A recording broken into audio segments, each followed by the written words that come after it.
നമ്മൾ ലേഹം ഉണ്ടാക്കാൻ പോവാണ്. അതിന് നമുക്ക് ഫസ്റ്റ് ഈത്തപ്പഴത്തിൻ്റെ കുരു കളയണം. കുരു കളഞ്ഞ ഈത്തപ്പഴങ്ങൾ അടുത്തത് നെല്ലിക്കയിന് മുറിക്കാൻ പോകുന്നു. ഉണക്കമുന്തിരി ഇത് ഓരോന്നായിട്ട് അരിച്ചെടുക്കാം.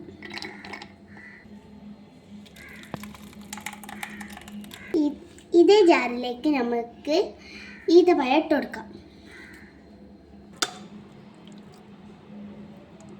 ഈ ജാർക്ക് നമുക്ക് നെല്ലിക്ക ഇട്ടെടുക്കാം.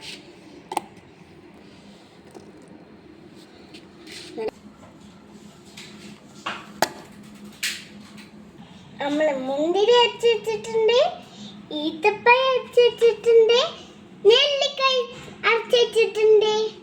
നമുക്ക് ആവശ്യമുള്ള സാധനം ചക്കര നമ്മൾ പൊട്ടിച്ചിട്ടിട്ടുണ്ട്. നല്ല മൈത്തരാന്ന് തോന്നുന്നു. നമുക്ക് ഉണ്ടാക്കാൻ ആവശ്യമുള്ള ചക്കരയിലാണ്. ആവശ്യത്തിനുള്ള വെള്ളം എടുത്ത്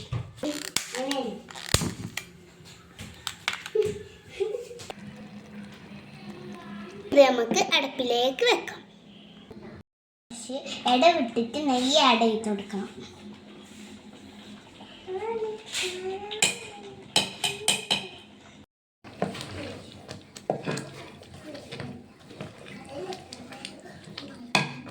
ആയിട്ടുണ്ട്.